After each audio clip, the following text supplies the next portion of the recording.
इस धारावाहिक की घटनाएं और पात्र काल्पनिक है। इनका वास्तविक जीवन से कोई संबंध नहीं है।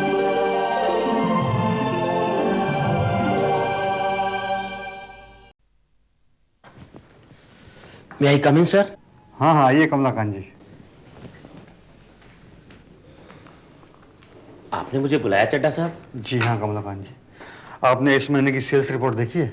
नहीं सर, कोई खास बात है सर? कमलाकांत जी, इस महीने हमारी फार्मेसी में दवाओं की सप्लाई में कमी आई है। सर आप तो जानते ही हैं कि किसी महीने खपत ज्यादा होती है तो किसी महीने कम भी हो जाती है सर। लेकिन कमलाकांत जी, इस महीने हमारी कंपनी में जो इन्वेस्टमेंट हुआ है, जो लागत आई है, उससे कंपनी को घाटा हुआ है। पिछले 2 साल से हमारी कंपनी को जितना फायदा होना चाहिए उतना नहीं हुआ है। सर एक बात कहूँ, इन दिनों मार्केट में आयुर्वेदिक दवाइयों की खपत उतनी नहीं रह गई है सर। लेकिन कमलाकांत जी, आसपास के इलाके में हमारी अकेली आयुर्वेदिक फार्मेसी है। ग्राहक तो बड़े हैं, लेकिन सप्लाई, खैर मैं देखता हूं आगे। अरे हाँ कमलाकांत जी, मैंने आपको जिस काम के लिए बुलाया था वो तो मैं भूल ही गया। बोलिए सर। ये कमलाकांत जी, ये है स्वर्ण भस्म, और इतनी सी स्वर्ण भस्म की कीमत 2 लाख रुपए है। इसकी जिम्मेदारी मैं आपके ऊपर सौंपता हूं और इसे आप अपनी निगरानी में रखिएगा। मुझे जब इसकी जरूरत होगी मैं आपसे वापस मांग लूंगा। सर एक बात पूछूं? कहिए। इतने बड़े स्टाफ में इस जिम्मेदारी के काम के लिए आपने मुझे ही क्यों चुना सर? अरे कमलाकांत जी, ये भी कोई पूछने की बात है? आप हमारी फार्मेसी के सबसे पुराने और वफादार वर्करों में से हैं, इसीलिए इसकी जिम्मेदारी आपके कांधों पर दे रहा हूं। हिफाजत से रखिएगा, किसी और के हाथ न लग जाए। आपने मुझ पर भरोसा किया है सर, इसलिए आप निश्चिंत रहिए। कमलाकांत जी, क्या है कि मैं बहुत कम लोगों पर विश्वास करता हूं। आज के दौर में न जाने कौन कब बेईमानी कर जाए, इसका कोई ठिकाना नहीं है। गरीबी और अभाव में सारी बेईमानी की जड़ें हैं। आपने बिल्कुल सही कहा सर, आप निश्चिंत रहिए, मैं इसे संभाल कर रखूंगा, किसी की भी नजर नहीं पड़ेगी इस पर सर। ठीक है कमलाकांत जी, अब आप जा सकते हैं। जी शुक्रिया।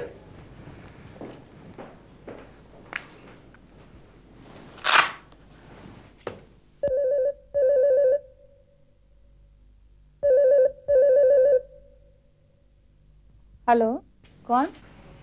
नमस्ते भाभी जी, डॉक्टर गजेंद्र बोल रहा हूँ। नमस्ते डॉक्टर साहब, कैसे हैं आप? ठीक हूँ, बस अचानक आपकी याद आ गई तो सोचा बात करूं। मेरी याद? हाँ, आप तो जानती ही हैं मैं अकेला हूं ना, और आपसे मिलकर इतना अच्छा लगा कि बता नहीं सकता। अच्छा ये बताइए कि कमलाकांत जी ने क्या सोचा है? मैंने समझाने की कोशिश तो की है, देखिए आगे क्या होता है। उन्हें आपके सुख का ख्याल नहीं है भाभी जी, वरना इतनी सुंदर और सुशील पत्नी के लिए तो पति के पास बहुत सारा पैसा होना चाहिए। अब मेरी किस्मत में जो था वही मुझे मिला। सवाल किस्मत का नहीं है भाभी जी, सवाल है कद्र करने का है। लगता है उन्हें आपकी कद्र नहीं है। अरे कोई इतनी सुंदर पत्नी को इस तरह से रखता है क्या? डॉक्टर साहब, आप मेरी खूबसूरती की कुछ ज्यादा ही तारीफ कर रहे हैं। ठीक ही कह रहा हूँ भाभी जी, जो तारीफ के काबिल होता है उसी की तारीफ की जाती है। मुझे तो कमलाकांत जी से ईर्ष्या होने लगी है। हाँ सचमुच? अब क्या बताऊं मैं आपको, जब से देखा है तब से आपका चेहरा मेरे सामने घूम रहा है। डॉक्टर साहब, आपसे मिलके अच्छा तो मुझे भी लगा। भाभी जी, जब 2 अच्छे लोग मिल जाएं तो उनके बीच दूरी नहीं रहनी चाहिए। काश आप मुझे पहले मिली तो क्या होता? अब इस उम्र में चांद तारे तोड़ने की बात तो नहीं कर सकता मैं। हाँ, इतना दावा जरूर करता हूँ कि दुनिया भर की खुशियां आपके कदमों में डाल देता मैं। अब इन बातों का कोई मतलब नहीं है डॉक्टर साहब, जो भी है जैसा भी है निभाना होगा। नहीं भाभी जी, इस तरह जीने की मजबूरी नहीं होनी चाहिए। उन्हें तो आपको सजा के रखना चाहिए, पूरा ऐशो आराम, गहने, कपड़े। ये सपने मुझे क्यों दिखा रहे हैं डॉक्टर साहब? अरे नहीं भाभी जी, सपने नहीं दिखा रहा हूं मैं, हकीकत बयान कर रहा हूं। ये सपने पूरे हो सकते हैं, बस एक कोशिश की जरूरत है। समझ रही है ना? लगता है वो आ गए। हाँ हाँ जी डॉक्टर साहब, आपको जो कुछ भी बात करनी है वो आप इन्हीं से करिए, मेरे कहने से उनके ऊपर कोई असर नहीं होता है। लीजिए बात करिए। हेलो डॉक्टर साहब, मैं कमलकांत बोल रहा हूँ। अरे नमस्कार कमलाकांत जी। स्वर्ण भस्म चाहिए, उसी के लिए फोन किया था। देखिए, इसके लिए आपको फैक्ट्री में फोन करना होगा, आपको मिल जाएगी। अरे वहां से तो मिल ही जाएगा, लेकिन आप ला कर देंगे तो जैसा मैंने आपको बताया था तो आपको ही फायदा हो जाएगा। देखिए, मैं ऐसा नहीं कर सकता डॉक्टर साहब, मैं आपसे पहले भी कह चुका हूं, मैं इस कंपनी का एक वफादार नौकर हूं। अरे लेकिन आपको उस नौकरी से मिला क्या? अरे जो रास्ता मैं आपको बता रहा हूं और आप समझ ही नहीं रहे। देखिए, मुझे नहीं समझना है, मैं आपके साथ कोऑपरेट नहीं कर सकता, सॉरी। फोन रख दो, मैं फ्रेश होकर आता हूं, तब तक तुम खाना लगाओ।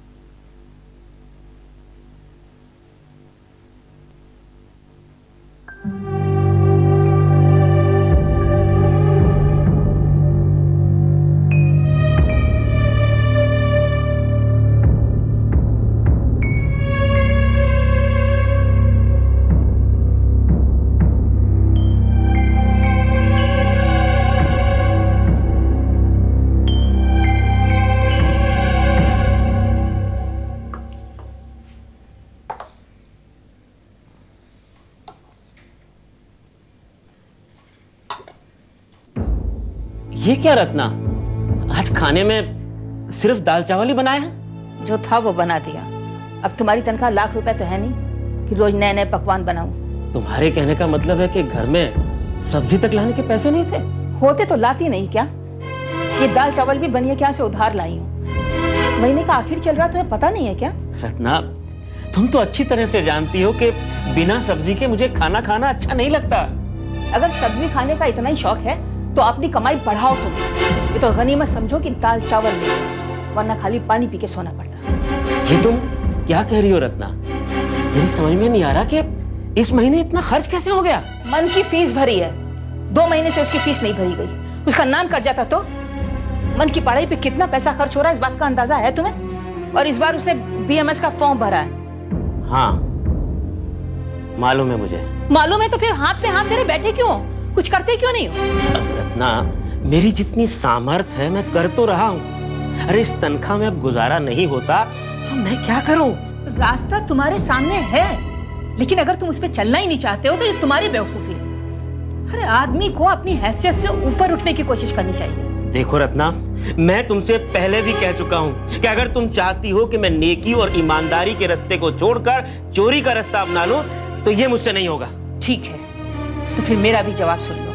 इस तंगी और अभाव में मुझसे भी ये गृहस्थी नहीं संभाली जाएगी। तुम ऐसी हालत में रह सकते हो, लेकिन मैं नहीं। मेरा नहीं तो कम से कम अपने बेटे का तो ख्याल करो। देखो, अगर मुझे तुम दोनों का ख्याल नहीं होता तो क्या मैं ये नौकरी करता? अब उस दूसरे शहर गए तो थे काम ढूंढने के लिए, कुछ काम मिला क्या? अरे सलाह तो मिली, अमीर बनने का तरीका तो पता चला। रत्ना, मैं तुम्हें पहले भी कह चुका हूँ कि बेईमानी की बुनियाद पर मुझे अमीर नहीं बनना है। तो फिर ऐसे ही एक एक पैसे के लिए मोहताज रहोगे तो? अपने परिवार के लिए तुम्हारा कोई कर्तव्य है कि नहीं? देखो रत्ना, अपने परिवार के प्रति मेरा जो कर्तव्य है मैं उसे भली भांति जानता हूँ, लेकिन मेरे इस कर्तव्य को पूरा करने के लिए तुम मुझ पर चोरी करने के लिए दबाव नहीं डाल सकती। ठीक है, फिर बजाते रहो अपनी ईमानदारी का मजीरा। जब ये मौका हाथ से निकल जाएगा ना, तब अफसोस मनाना। अरे डॉक्टर गजेंद्र बेचारे बार बार फोन कर रहे हैं, क्यों, किस लिए? मैं क्या जानूं? सिर्फ इसलिए कि उनका मुझसे, मेरा मतलब है हम लोगों से लगाव है। वो चाहते हैं कि हम लोग अपनी मजबूरी को, अपने हालात को समझें। हर मजबूरी इंसान से कुछ भी करा सकती है। घर आई हुई लक्ष्मी को ठुकराना नहीं चाहिए। डॉक्टर साहब जो कह रहे हैं उसे एक बार करके क्यों नहीं देखते हो तुम? डॉक्टर साहब, डॉक्टर साहब, डॉक्टर साहब, मुझे तो ऐसा लगता है कि डॉक्टर गजेंद्र को तुमसे मिलवाकर मैंने बहुत बड़ी गलती की है। अरे किसी डॉक्टर गजेंद्र के कहने पर मैं अपना धर्म ईमान नहीं बेच सकता हूँ, चाहे मुझे भूखा ही क्यों ना मरना पड़े। समझ गई तुम?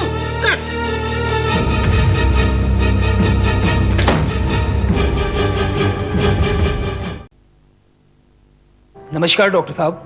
नमस्कार, बैठिए।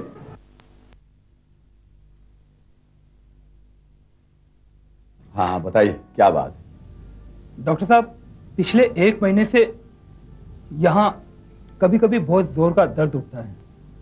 आइए, यहाँ लेटिए।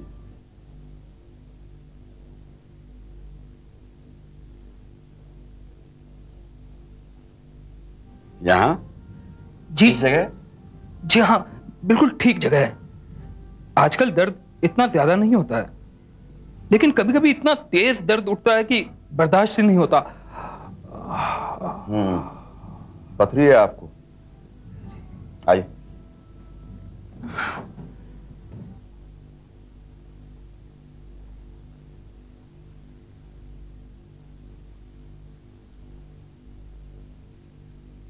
पहले आपने किसी को दिखाया था?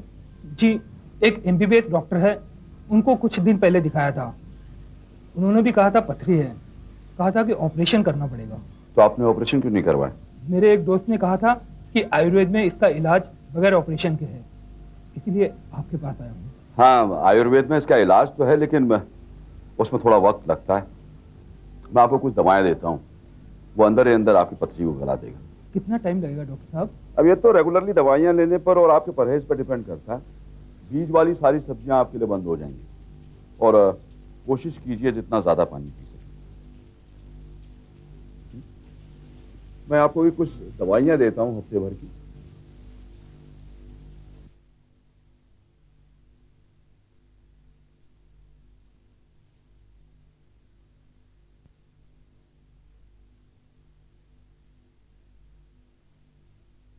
ये ली। इन दवाओं को सुबह दोपहर शाम आप लीजिए रेगुलरली, और 7 दिन के बाद फिर मुझे दिखाने आइए। ठीक है डॉक्टर साहब। आपकी फीस? 300 रुपये। 300 रुपए? हफ्ते भर की दवाई के 300 रुपए? ये तो बहुत महंगी दवाई है डॉक्टर साहब। क्या आपको लगता था कि आयुर्वेद का इलाज इतना सस्ता है? आयुर्वेद की दवाएं जड़ी बूटियों से तैयार होती हैं, और ये जड़ी बूटियां, ये इलाज तो एलोपैथी के इलाज से भी महंगा हुआ डॉक्टर साहब। अरे एलोपैथिक इलाज में होता क्या है? सिर्फ सिरप और पाउडर, बात बात में सिरिंज, इंजेक्शन। भाई साहब, आयुर्वेदिक दवाओं में बहुत खर्चा होता है। कई दवाएं तो ऐसी होती हैं जो स्वर्ण भस्म से तैयार होती हैं, मतलब सोने को जलाकर उसकी राख से। अब ये तो महंगी है। मुझे तो लगता था कि आयुर्वेद का इलाज काफी सस्ता है। इस महंगाई के जमाने में आप सस्ते की बात कर रहे हैं? आजकल हर इलाज महंगा हो गया है, और ये हमारी दवाएं तो प्राकृतिक जड़ी बूटियों से बनती हैं, इसका कोई साइड इफेक्ट भी नहीं होता। जी समझ गया। आजकल लोग इसी वजह से आयुर्वेदिक इलाज कराना ज्यादा पसंद करते हैं। मेरी पथरी तो ठीक हो जाएगी ना? अरे आप निश्चिंत रहें भाई साहब, पिछले 25 साल से मैं इलाज कर रहा हूँ और कितने ही मरीज ठीक कर चुका हूँ।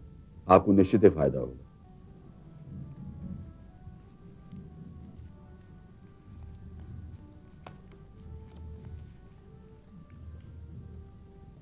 Thank you. अच्छा डॉक्टर साहब, नमस्कार। नमस्कार। दूसरे पेशेंट को भेजो।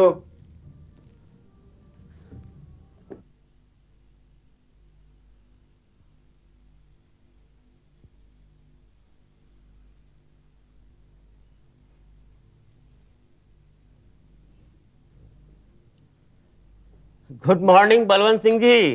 गुड मॉर्निंग कमलाकांत जी, गुड मॉर्निंग। कहाँ चले गए थे कैशल साहब?